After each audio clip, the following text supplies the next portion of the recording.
I noticed it on sight when I got back to my desk. There was a lunchbox in the trash can next to my desk. Not even I could remain silent. I asked, raising my voice, "Who did this? Who would act in this manner?" A close employee looked at me thoughtfully and didn't say anything. "Did I not tell you to? Eat your homemade meals outside, please. Nevertheless, you invite them inside." "I dumped it in the trash because it stinks," my boss Kent stated. My rage at Kent's remarks gave way to utter amazement. The person with whom I had an appointment showed up before I could even begin to consider how to explain this. "I apologize for breaking up your enjoyable chat, Lucas. Has the thing that was promised arrived?" The director, Roy, stood behind me and said, "I've been looking forward to it since this morning and worked hard. It's been a while." Kent quickly got to his feet when he saw Roy standing there. "Lucas is my name. I've spent 25 years working for this company. I had assumed that I had been working hard at one employer, yet I am still a regular employee because I lost the promotion race. However, I have no special complaints about my current life because I am surrounded by my loving daughter and supportive wife. If I could ask for anything more, it would be to get promoted so that I could support my family better and make more money, especially now that my daughter is attending college. Even while it's my hope, things don't usually work out that way in real life." It appears that my coworker Kent received the promotion, and as of April, I will report to him. As a new hire to the position, Kent treated us with humility during the first few months. But with time, his attitude started to shift. We were unable to keep up with him as he began to lord over us, openly disparaging and demeaning our character. Kent used to pick on younger workers, but lately he started acting aggressively toward me, a former drinking companion. "Hey Lucas, you know the materials are prepared for the meeting this afternoon?" "I have not yet seen the draft," he stated, sounding incredibly patronizing. I told Kent straight up, "No, I wasn't even informed there's a meeting this afternoon," in spite of how uneasy I felt. I now reported to Kent. Despite feeling self-conscious about what I had said, I gave Kent a courteous response. Immediately after I spoke, there was a huge noise. Kent had given him a desk kick. Then, his spittle flying, he yelled, "What are you talking about? The reason you remain a regular employee at your age is due to your poor task management skills. Just to be clear, listen. Today at 2:00 p.m., there will be a meeting to discuss modifications to future business performance. To increase productivity, you must suggest topics. By 1:00 p.m., you must have viewed the preliminary materials. Since individuals from many departments will also be present, it is essential. Make careful to finish it on schedule." I was taken aback by the unexpected outcry. I looked at the clock, which showed 9:00 a.m. Regardless of how quickly I worked, the paperwork would remain unfinished. I had to propose that Kent and I work on it together. Then he said something astounding. "All right, I'm depending on you. I'm going to have a smoke break and won't be returning for a bit," he replied, tucking a cigarette into his breast pocket and walking out of the room. "I need to recharge for the big job this afternoon." Although Kent had always taken lengthy cigarette breaks, they got significantly worse after he was promoted to manager and occasionally stopped during work hours. It was likely he would not return till noon on this day of all days. Upon seeing my pitiful image on the computer screen, I let out a heavy sigh. I worked frantically to compile the required information and produce a coherent, proposal-worthy document, despite its many flaws. It was time for lunch break by the time I managed to get it looking decent. I was very tired after working nonstop for hours on end. I felt my hunger together with a sense of relaxation. I looked through my luggage and realized that, of all days, I had forgotten my lunchbox. I had forgotten everything in the morning bustle. However, today was unique. A figure with bundles of items in its arms started to sprint toward me as I was anxiously waiting at the visitor's entrance. "Daddy, I apologize for keeping you waiting. Though it took longer than I anticipated, I'm still in time," right? I just had a lunch break, so everything is okay. I said, "Thank you very much." My daughter Katie was breathing heavily and was carrying the lunchbox. She began preparing her own lunches after enrolling in college. "Could you make one for me too?" I asked jokingly, and she nodded. Since then, I've been bringing her cooked lunches to work every day, and her cooking has really improved thanks to culinary classes. She was bringing a lunch from her cooking class today, which happened to fall on my lunch break. A recognizable voice caught my attention as I was about to head back to the office carrying the lunchbox in my backpack. "Hello, and who might this be?" "Hello, Kent." I answered as Kent evaluated Katie and me after coming back after a lengthy cigarette break. I answered in a forced calm, disliking how he evaluated Katie. "Never have the two of you met. This is Katie, my daughter, who just enrolled in college this year." Katie said, "Hello. My father always says good things about you." Kent grinned the once he realized the woman in front of him was my daughter. "You appear to be Lucas's daughter. I assume your dad is exhausted at home as well. Despite being slow at work, he usually always departs on schedule. Considering how poorly he's doing at work, I'm concerned that he won't be able to sleep." Katie looked away from Kent without saying anything, maybe too hurt to reply. I wanted to respond, but naturally I didn't have the guts because I'd never thought of myself as a skilled worker. Katie seemed to take offense at my lack of response and was feeling sorry for me, so Kent decided to take a different tack. "By the way, I noticed you earlier getting something. What were you given?" "A lunchbox." "My daughter made it and brought it for me," I said. "Is that accurate? I've heard that as of late, you've been bringing homemade meals every day. I thus make this request." Kent waited for me to come. "Would you mind having lunch outside going forward? To be honest, it stinks and is making work difficult. If it were just me, I could put up with it, but other workers have voiced similar complaints. I can't just disregard it as their manager, right? I apologize, but kindly." Kent muttered this while acting as though it was hard to speak.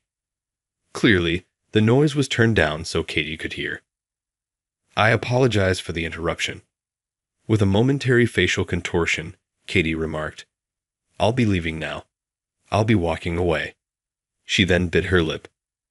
It hurt me so much to see Katie's almost emotional face. She's normally such a vibrant person. Knowing that Kent was my supervisor, she must have held back.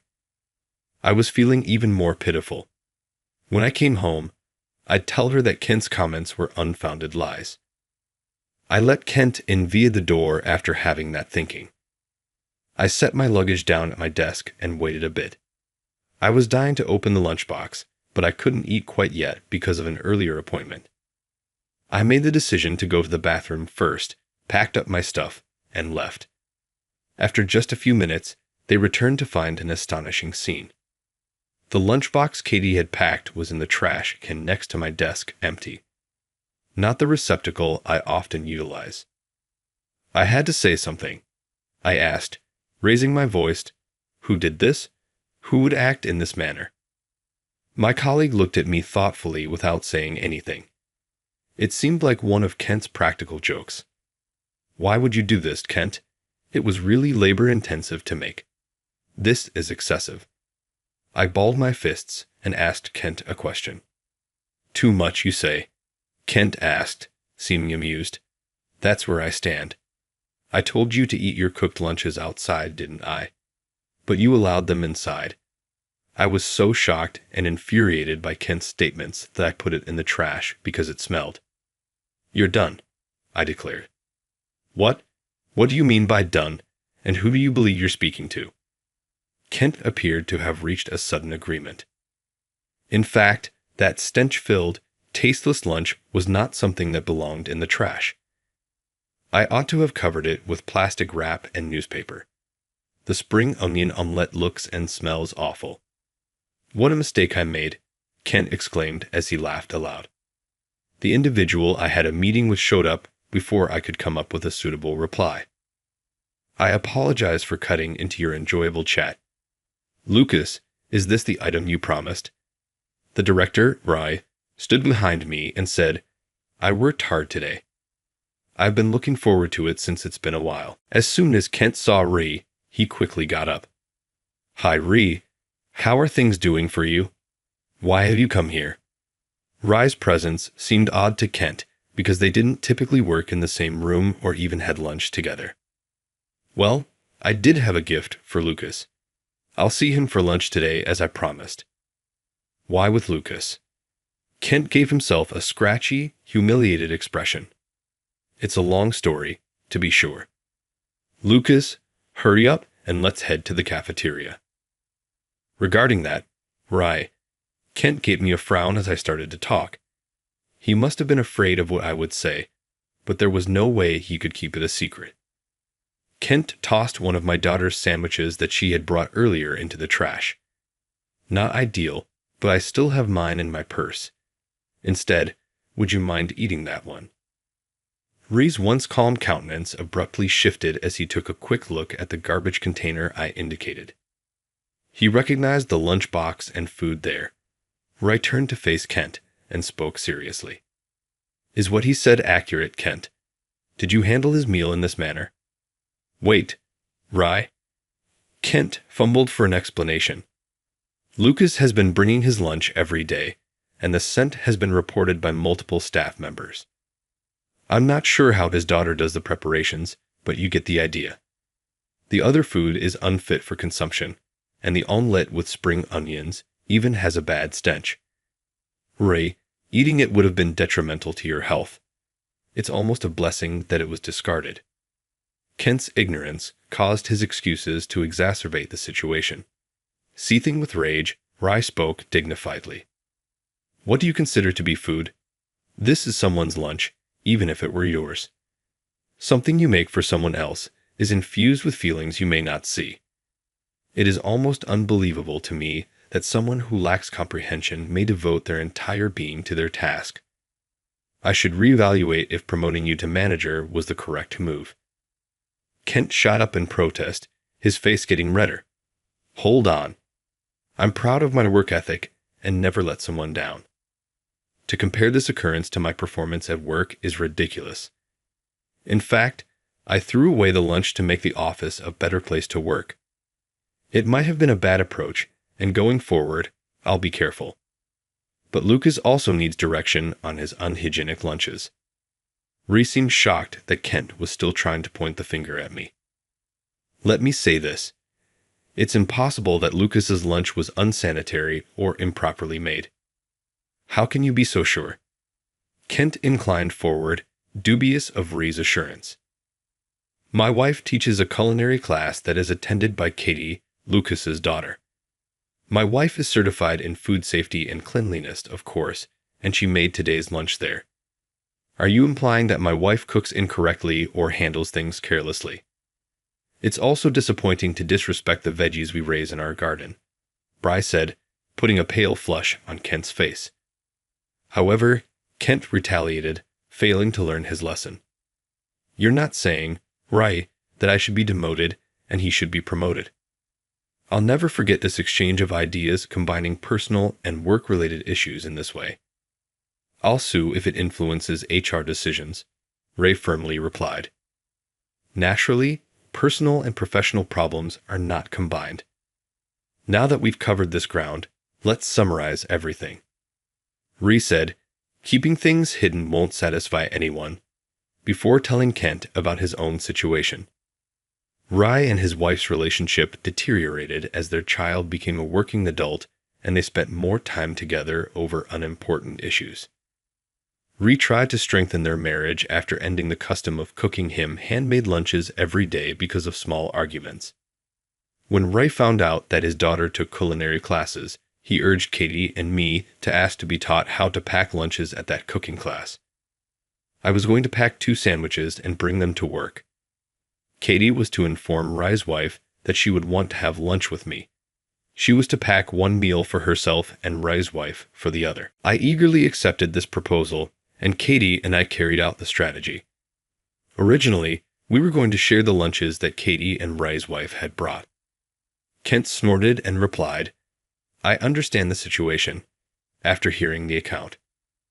I understand your rage at the thoughtless disposal of the packed lunches, but you seem to be confusing personal with professional issues. For work effectiveness, it's crucial to keep some level of focus even during breaks. It's unbelievable that someone in a position of authority can't take their work seriously. Even at break time, Kent continued to criticize Rai and me without any remorse. Another worker came bustling over. Ray, I have been trying to find you. I apologize for interrupting your break, but a manager is being demanded in response to a complaint. I've placed them on hold due to the seriousness of the allegation. A company like ours that values the community cannot afford to lose trust. Please take care of this. We need you to. Ray answered the phone and took care of the conversation after giving a quick explanation. He looked at me and Kent and apologized over the phone, his face growing glum as he heard. Ray appeared distressed, unsure of what had transpired. At last, the call was cut off. What were you doing this morning? Ray spoke with a lot of venom in his voice. My back straightened. I was fully occupied making documents for this afternoon's performance improvement meeting, as instructed by Kent. Why did you act in that way? That's what Kent does. Besides, the meeting is next week, not today. And I wanted to know where you were this morning, Ray explained. I breathed a sigh of relief when I realized the documents weren't needed today, and that I wasn't the target of the rage.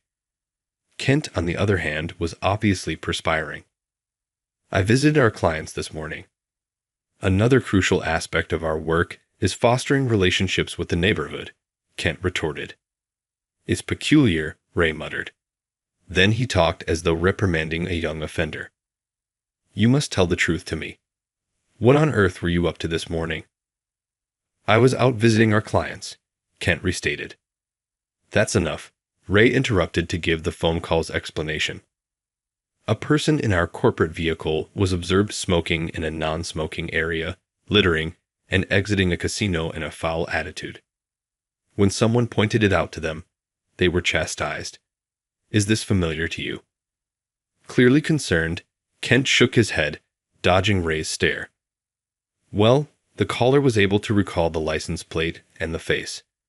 The drive recorder would have captured their face, and the parking lot film allows us to identify who it was. It's interesting that they also brought up the brand of cigarette, which just so happens to match the one you have in your pocket. I'll go apologize since we don't yet know who it is. Even though it wasn't his fault, Ray apologized to me for the packed lunch situation and stated, I'll find out who it was, before exiting the room. For a split second, Kent appeared as though he intended to stop Ray, but all he did was stand there, looking shocked. Kent was forced to confess after it was eventually established that he was the one in the casino and that he had seen the disc recorder tape. Sadly for Kent, the individual he had screamed at was a cherished customer, which meant that his behavior constituted a serious problem for the business. Not content with being demoted, Kent ultimately resigned, restoring harmony to the workplace. In the interim, HR noticed my constant work excellence and elevated me to manager, convincing me that his influence had nothing to do with anything. Ray complimented me. In any case, I was even more driven at work. Ray invited me to his house to celebrate my promotion. Ray's freshly constructed mansion, which doubled as a culinary class location, was brimming with his wife's affection.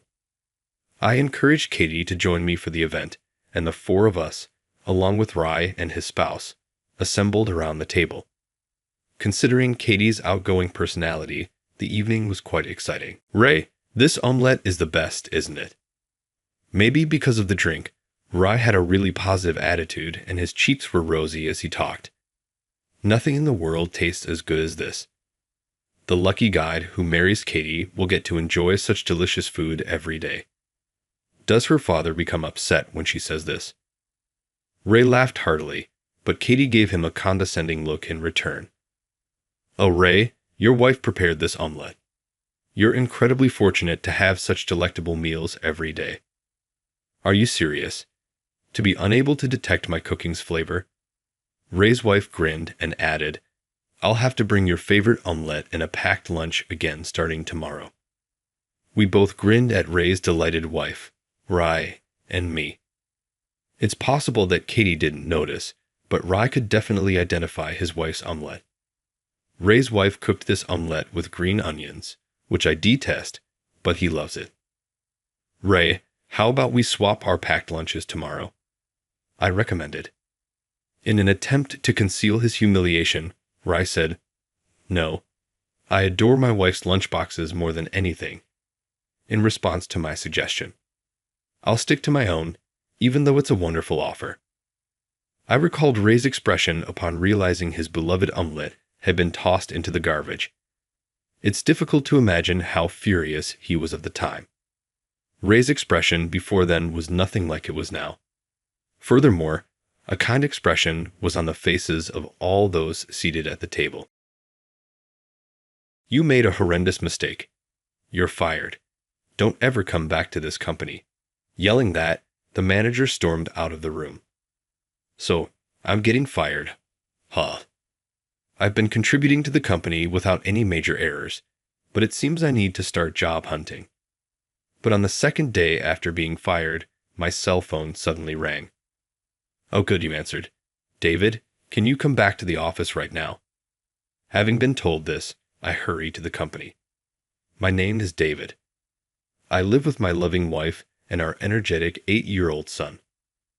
I work for a subsidiary of a major food manufacturer, handling the ordering and receipt of food products. I deal with products for both restaurants and retail consumers, so managing the inventory is quite challenging.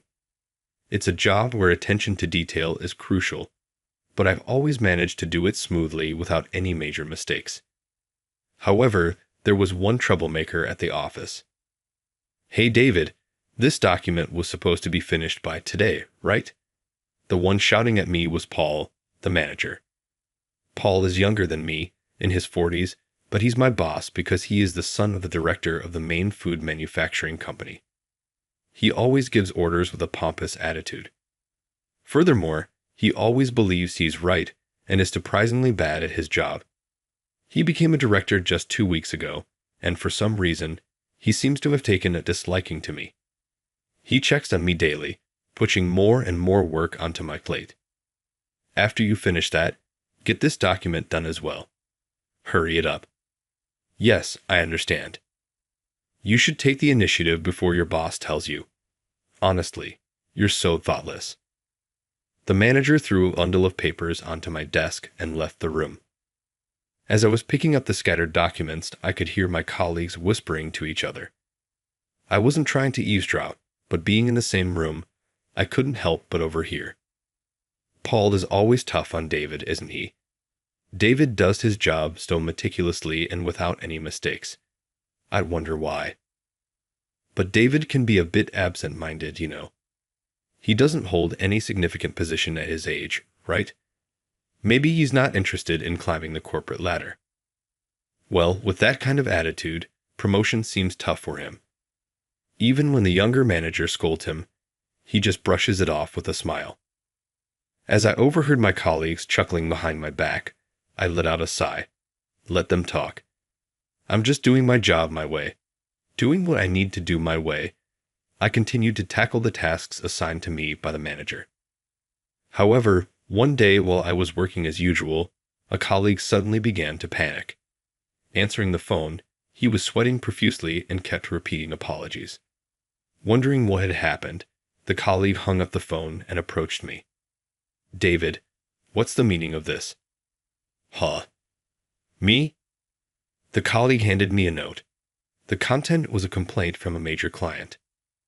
We ordered 50 units of the regular business product and 500 household items to hand out as samples, but they received only the 50 units of the business product. They were furious, saying they were supposed to distribute the household items at an event in 3 days. How will we make this right? You're kidding. That can't be. I've never made such a mistake before, and I was sure I checked this order too. Why did this happen?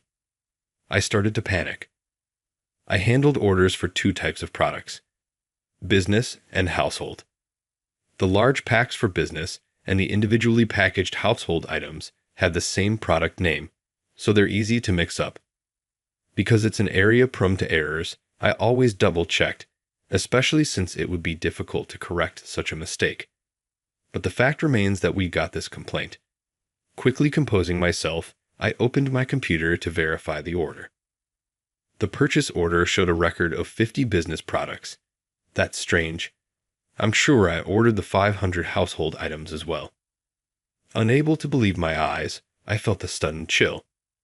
Then the next moment, Paul's loud voice echoed throughout the room. "What kind of mistake is this, you useless employee?" "No, I'm sure I ordered the 500 household items too." "Enough. You clearly only ordered the business products. If you have time to make excuses, find a way to gather those 500 household items now."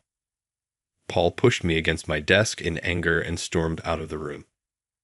My colleagues looked on with concern at the altercation between the manager and me, but none offered help. Either way, I have to find those household items. I quickly returned to my desk and started calling our branches. "I'm sorry for the sudden request. If you have any spare household items, could you send them over, please? I'd really appreciate it. Thank you so much. I owe you one. Only 240 left, and only 3 days left until the event where our client will participate. Can I really gather all 500 by then? No time to doubt, I need to do whatever I can right now." I frantically made calls to address the situation. I deeply apologize. "Yes, thank you for checking." I kept bowing and asking if they had any stock. Even if there was just one item available, I would drive there myself to pick it up. Only 70 left. Then, the day before the event, holding boxes filled with the products, I bowed deeply. "Thank you so much for this. I can't thank you enough." Finally, I had managed to secure the 500th item. In the end, I managed to prepare the required amount for the event where our client was participating. After that, I quickly headed to the client's place to deliver the goods, but the person in charge looked down on me with a gaze filled with anger.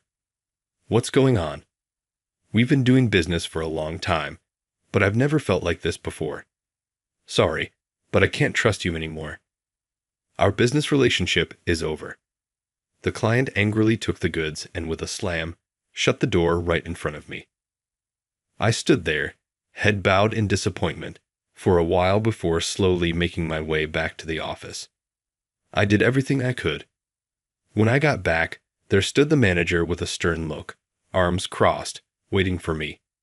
"You really messed up this time. If this keeps up, you're going to ruin the company's reputation. You're fired. Leave now and don't come back."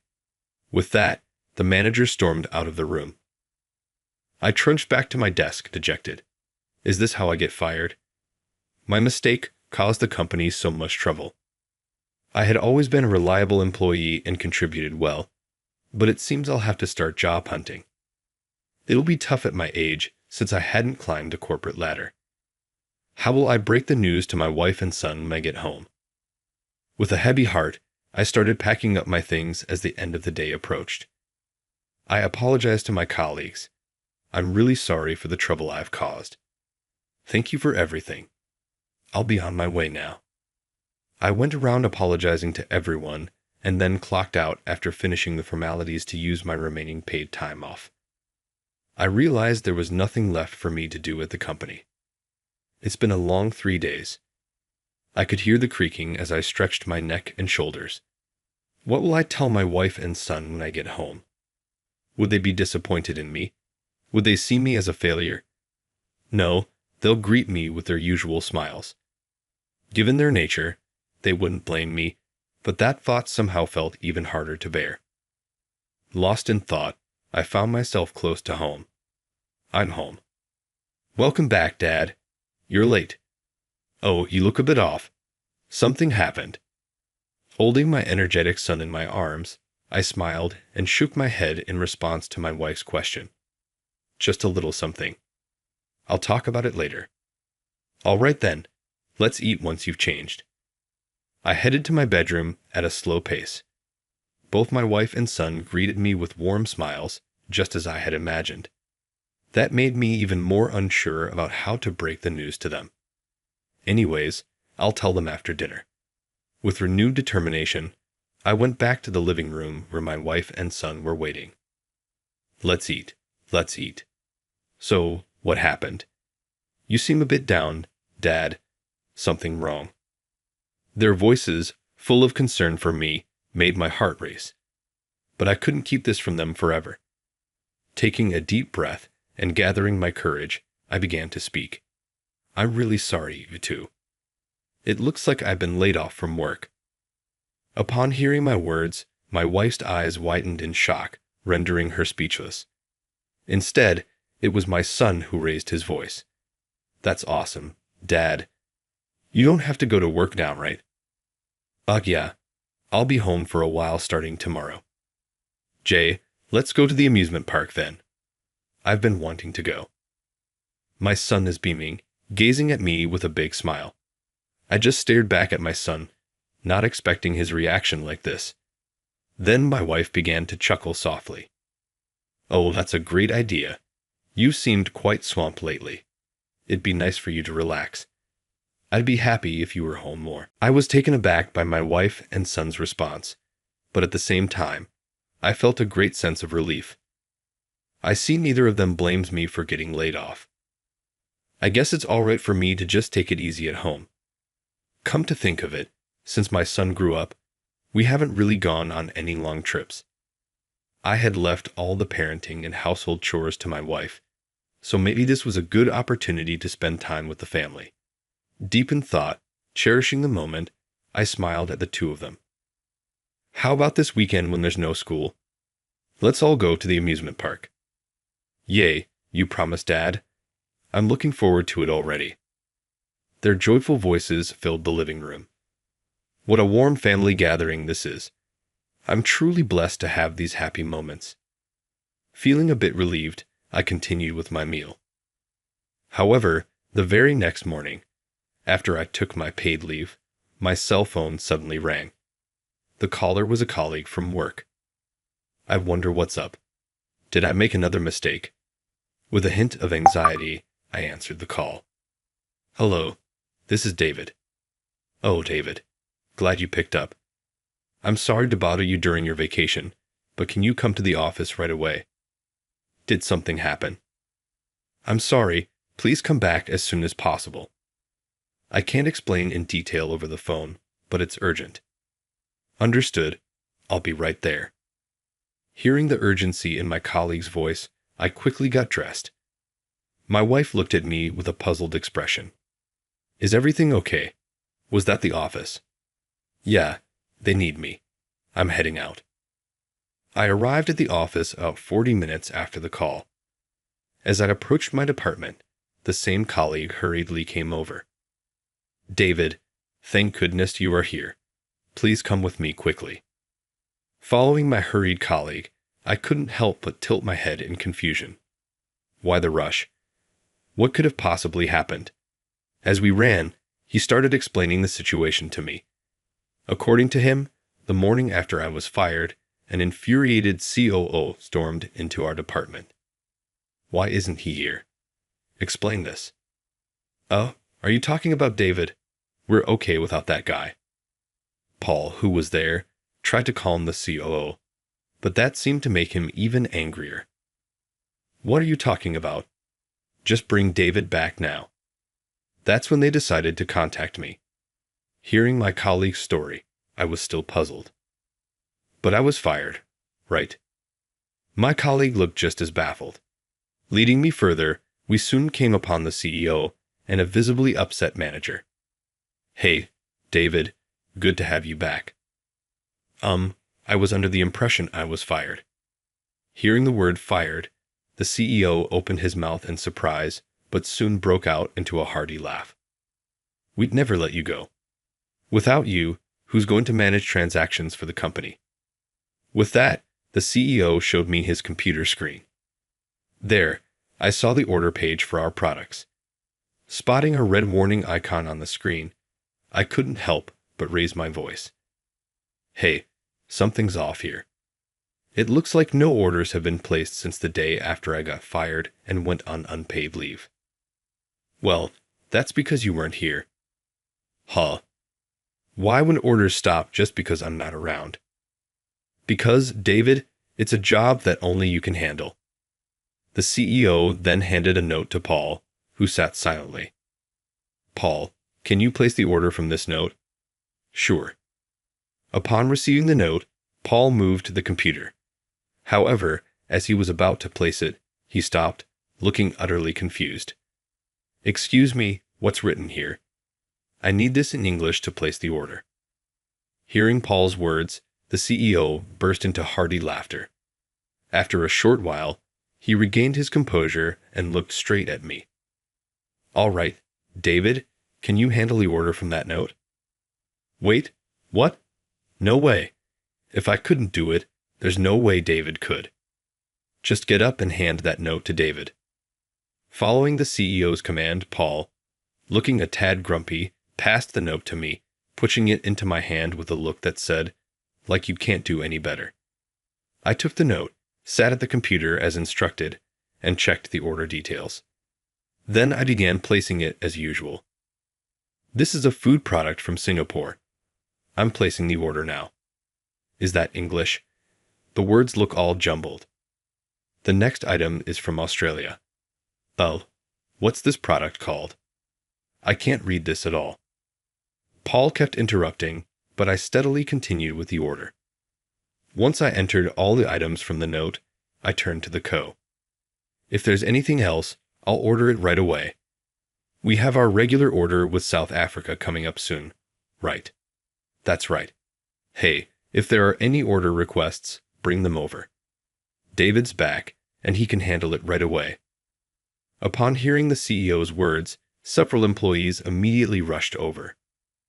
David, could you please handle this? I need this done too, and urgently. As I busily input the orders from the forms being handed to me, I overheard Paul mumbling complaints from afar. I can't believe it. How can David, of all people, place these orders? That's when it hit me. It seems Paul didn't know I was proficient in English dialects. In fact, during my college years, I had researched various English dialects and had almost aced the test. I had especially studied English influenced by local languages in places like Singapore and South Africa, which allowed me to understand order forms without constantly looking up local terms. Being able to read and write all communications with vendors from those countries had been quite beneficial in transactions. Once I had finished inputting all the requested orders, I double-checked the product names and quantities. All right, everything seems correct and sent. I felt relieved to have successfully placed the orders, but then I noticed something odd. Huh. What's this? This computer was exclusively for orders and displayed order history and the last update history once an order was finalized. Moreover, an employee was required to operate this computer, so the name of the employee who was using it at the time was also recorded. Upon checking the records, the last update was still on the day I was told I'd be fired. However, the last person to update it was listed as Paul. I see. That's what happened. What's going on, David? Everything became clear, and I stood up abruptly. The order mistake the other day wasn't my fault. Isn't that right, Paul? What are you on about now? It was your mistake, and that's why you were fired, wasn't it? Confronted by my accusation, Paul, with a red face, retorted. He fervently pointed to the computer screen I had been working on. You were the expert at ordering, weren't you? Plus, you just said that you're the only one who can understand that gibberish English, right? You really won't admit it, will you? Then let me show you the evidence. With that, I promptly printed out the screen. I showed the printed paper to everyone present. Take a look here. It says Paul under the last updated column, doesn't it? No, that's... Paul stammered, flailing his hands, but everyone's gaze was fixed on the paper I held. The CEO took the paper from me, staring at Paul's name intently. After a moment, he said in a grave tone, "It seems it's time. Time for you to leave this company, Paul." "No, this must be some mistake," Paul began, pale-faced, trying to explain himself. But the CEO, with a stern look, declared, "I'll be informing your father about this. Expect appropriate consequences. Brace yourself." The CEO fixed his gaze on Paul and then left the room. Suddenly, Paul let out a short cry and collapsed weakly to the floor. Meanwhile, I was surrounded by my colleagues, all addressing me at once. "David, I had no idea you had such skills. To be honest, I thought you were incompetent. I'm truly sorry. We didn't talk much, and I thought you were a bit odd. I apologize." "Hey, it's not like you guys did anything wrong, so no need to apologize. Besides, it looks like I still have a job here, so let's continue to get along," I said, trying to reassure my colleagues. Seeing their relieved expressions, I felt my own tension ease. And so, having proven I hadn't made any mistakes, I safely returned home. When I told my wife and son that I'd be returning to work, they were genuinely overjoyed. A few days later, while I was on unpaid leave, my cell phone rang again. It was the CEO. "Sorry to bother you during your time off. The thing is, I got a call from a client. He insisted that he needed to speak with you directly." "That's okay. What happened after the order mishap?" "The client wanted to know if it truly was your mistake. They remembered how dedicated and passionate you have been in our dealings with them, and thought there might have been some misunderstanding." "Oh, I see." I was brought back to the memories of that time. It feels good to know that our long-standing client had such trust in me. The CEO continued speaking. "I always believed you couldn't have made that mistake, but to think that Paul tampered with it. I'm truly sorry for this. After that incident, we had a meeting with the high-ups, and as a result, he was let go. He deserved it after what he did. Paul's father is a top executive at our parent company, but it seems his actions were still inexcusable. From what the CEO said, Paul is currently looking for jobs at other companies, but rumors of his tampering are making it tough for him." After hanging up, I took a deep breath. Now I can get back to work as usual. With Paul gone, I'm even more motivated. Seeing my renewed energy, my wife said, "Seems like some good news," and chuckled. The next day, as we had promised, we took a family trip to the amusement park. My wife and I enjoyed the park, watching our son looking happy. "Dad, Mom, we can get a fast pass here." "Oh, they have that handy option." Our son explained that it was a system where we could use the attractions on a priority basis within a designated time. Seeing how much our son has grown without us realizing makes me feel warm inside. And so, we enjoyed the amusement park the entire day. Soon, the day to return to work arrived. I'm off. I left the house earlier than usual. The familiar commute route looked brighter to my eyes. Upon arriving at the office, I brushed off the dust from my suit and slowly entered the building. "Good morning." "Oh, good morning, David. I hate to bother you right as you get in, but could you handle this for me?" In his colleague's hand was an order form for Singapore. "Just leave it to me." And just like that, my daily routine began to get back on track.